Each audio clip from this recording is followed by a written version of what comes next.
This is the FM Gold channel of All India Radio. In the program News Analysis, now we bring you a discussion on sustainable modes of transportation for urban mobility. The participants are Professor Amitabh Kundu, Jawaharlal Nehru University, and Atul Mathur, Deputy Bureau Chief, Hindustan Times.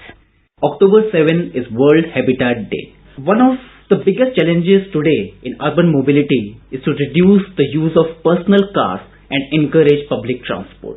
Professor Kundu, how do you think we can achieve this?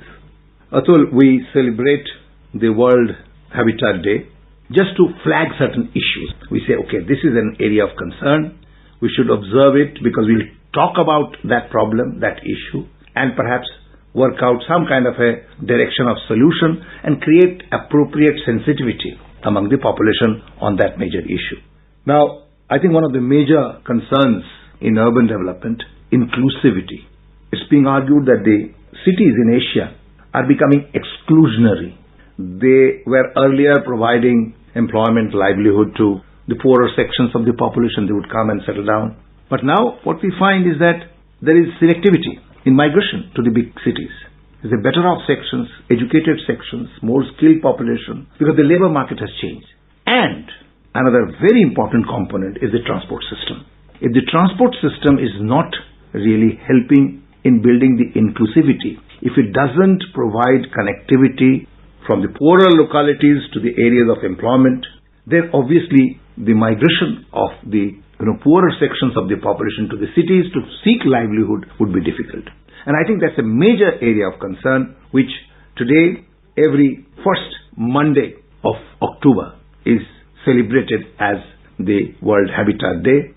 And I think if we can use this day in creating awareness among the Indian leaders, politicians, administrators, and the common people that we have to build our cities with a transport system which is sustainable and which makes the cities inclusive, that would be a contribution from our side to the observance of this event. Integrated public transport, I believe, is one of the most important components of improving urban mobility. We have seen in cities like Delhi, Mumbai, Chennai, even now Jaipur has a metro system, that capital-intensive transport systems have been developed, and systems for the poorer section, strengthened bus transit system or small buses which could go to the poorer areas, has been kind of ignored over the years. How do you see where can we make amends to ensure that people living in poorer areas, those who are marginalized, can also have a strengthened transport system in the city?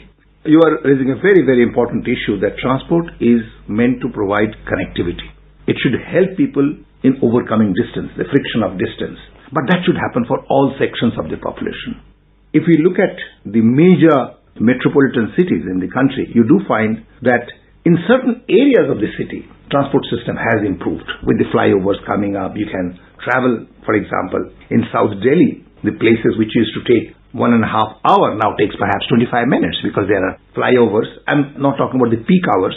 But if you talk about the connectivity of the low-income areas and the slum colonies to the center of the city, you do find that this has not improved. It is true that if you provide the public utilities, housing, employment, and school, medical facilities, everything in a compact manner, the need for urban transport would go down. But that really doesn't mean that we should push the poor people out in the peripheries. Let them have the factories there, which is pollutant, and that's how we will reduce the need for transport. I don't think that's a very nice way of building up sustainability but through exclusion of the poorer sections. India is considered as a developing society where a lot of people who are poor living here. Recent survey has told us that 35% of people living in Delhi have bicycles, but only 5% trips are done by cycles. But in European cities, we have seen that 20 to 40% of total trips are done through bicycles. So can we have a system where cyclists can be promoted, where lanes are developed so that they have safe journey along with the fast-moving traffic? How can we improve or ensure a better cycling system in Delhi? Cycling certainly is useful for the environment, microenvironment and the macroenvironment, and also cycling is useful for health. And I've seen in many European universities, a very senior professor or a very senior administrator comes in his bicycle for attending a very important meeting. Whereas I have a feeling that in India, cycles are used by either by very poor people or children of the upper and the middle class.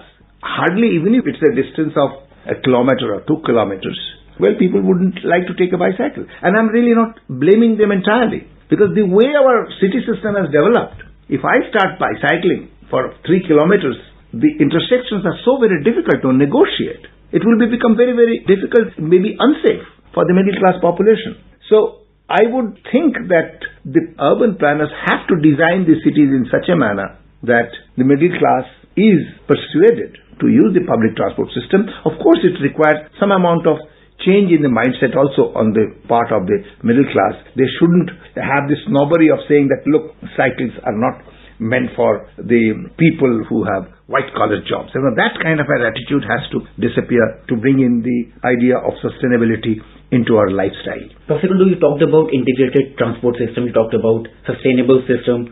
One important issue in cities like Delhi is last mile connectivity. People have good bus system, probably a metro system, but how do they reach there? Distances are very big. European cities we have seen, in South Asian cities we have seen rent a bike system or a bicycle sharing system. Can we have similar model adopted in Delhi and in India as well, where people pick cycle from one point and leave at another point without having bothered about? You are absolutely right that I have seen in Paris, in Amsterdam, you have bicycles available everywhere. This is a public transport system which is provided by the local government, and you have to buy a card which is a yearly payment, which is a very, very small payment that you make. And you can use that card to pick up a bicycle from any of the stands and go and leave it at another stand. And you are only charged only for the travel time. And that charge is also very, very nominal. I would think that that would be a very, very useful way of saving energy, also making a good impact on environment. And this is good for even health reasons. But that cannot be done suddenly. You have to plan your cities properly. You have to have tracks for the cyclists. You have to have tracks for the pedestrians, traffic. We have to make our public transport system safe. I don't think our cities are not perhaps that unsafe in terms of for the pedestrians, in terms of physical safety and also safety from the vehicles. But I think a lot needs to be done to encourage public transport system. Basically, I'm not talking about public transport system means air-conditioned buses. Well, that is certainly for the upper middle class and the upper class, and you know that the occupancy rate is not very high because even the middle class is considering twice to get into those buses. They are expensive. But the cheaper public transport system is something that needs to be promoted. Even the central government is spending a lot of money on Jawaharlal Nehru Urban Renewal Mission, where cities are encouraged to buy buses or improve infrastructure for public transport. 60% of money comes from the central government, 30% of money is spent by the state governments. How much has it managed to achieve in terms of giving a safe infrastructure, a safe pedestrian ways to people, to the public, to the citizens of that city? No, I think certainly JNNURM has made an impact on the transport system in the cities where the program has been taken. But I believe that it has certainly helped the middle class in these metropolitan cities to have better access to the transport system. And most cities, they are not making profit because the occupancy rate has not come up. And the other impact which I have studied, the 65 major JNNURM cities, their growth rate of population has gone down. What has happened is that this transport system is catering to the requirements of the middle class and the upper class. Unless you make the transport system cheaper and allow the poorer sections to have access to that, you would not be in a position to really welcome them. And you know, the migration of the poor, dispossessed, unskilled persons from the rural areas to the big cities have declined. You have these mega cities only attracting the people from the middle class with some level of skill. So there is an exclusion of the poor. Transport would have to play a major role in building the inclusive cities that the government of India is talking about. You can't just talk about smart cities. Smart cities would mean that it's basically for the urban middle class and upper class to have very good, efficient transport system, car being driven, air-conditioned cars being available. I think the growth rate in the air-conditioned car is much higher than the growth rate of the non-air-conditioned car. I know our economy is doing well. There will be shift in the consumption pattern, but still with 30% of the people being below poverty line in this country, we do need to think about the cheaper transport system in the metropolitan cities. Professor Kundu, cheaper transport system will not be as beneficial unless we have specific roads where buses are given freeway, they could travel faster and destinations are covered in a shorter duration of time. Bus rapid transit system was developed in Delhi thinking absolutely the same things in mind. It is successful in various other cities. In world over 300 BRT corridors are there. But Delhi failed miserably. Indore and Bhopal have developed BRT, but they have just started. So do you think it's a good system to kind of promote public transport? No, BRT system I've seen functioning very well in Indonesia. You see, it's certain lines are there, and believe me, in those transport corridors, no other vehicle is allowed to enter, and they are really left for that, excepting in cases at interactions. And buses are there in that corridor every 3 minutes, because there is a transport requirement. Now, most of the cities in India do not have that kind of a corridor kind of a thing, excepting in Mumbai perhaps. And Mumbai is an old city. Suddenly to change the structure to make BRT efficient would be difficult. I would therefore think that instead of giving much emphasis to BRT, we should try to really develop transport system in a manner that spaces for the cyclist, there are spaces for the pedestrian traffic, and also it connects the poor and marginal areas, the slum colonies, so that the cities become inclusive. The transport system should be used for making the linkages between different areas, not breaking the linkages, because your flyovers are really making the transportation for the poorer sections much more difficult, who have to use the cycle or they have to cross the very congested signal points. There are several cities in South Korea and the USA where the authorities are actually demolishing flyovers now to make space for pedestrians and for cyclists. Here in Delhi, we have seen the use of private cars is more of a status symbol than the actual need. People can still travel by probably public transport, but they prefer taking their own cars or their own two-wheelers even if they are going to buy a milk. How do you think we can discourage private cars?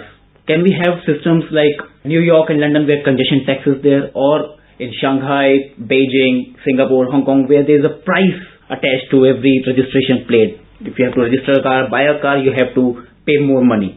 Given the democratic system in India and also the elite capture of the governance system or the middle class capture of the governance system, I think very harsh measures, really having a very steep hike in the petrol prices or having very high tax rate on the vehicles or making it difficult to get licenses, banning certain numbers on certain days, that kind of a measure would be very, very difficult. But I certainly think that the cities would have to take some methods of reducing your energy consumption. I just want to mention one thing. After I'm so critical of the Indian upper and middle class, our size of the vehicle in India is much smaller than the size of the vehicle in Europe. And over time, in the last 15 years, the size is increasing. The weight is increasing by something like 3% every year. But despite the 3% increase in the weight of the car, that the energy efficiency has improved.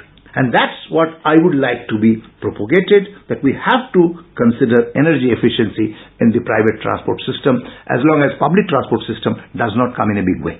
Thank you so much, Professor Kundu, for sharing your views with us. Thank you. You were listening to a discussion on sustainable modes of transportation for urban mobility. The participants were Professor Amitabh Kundu, Jawaharlal Nehru University, and Atul Mathur, Deputy Bureau Chief, Hindustan Times. It came to you in the program News Analysis, produced and presented by the News Services Division of All India Radio. This program is also available on our website, newsonair.nic.in. You may email your opinion about this program at airnsdtalks@gmail.com.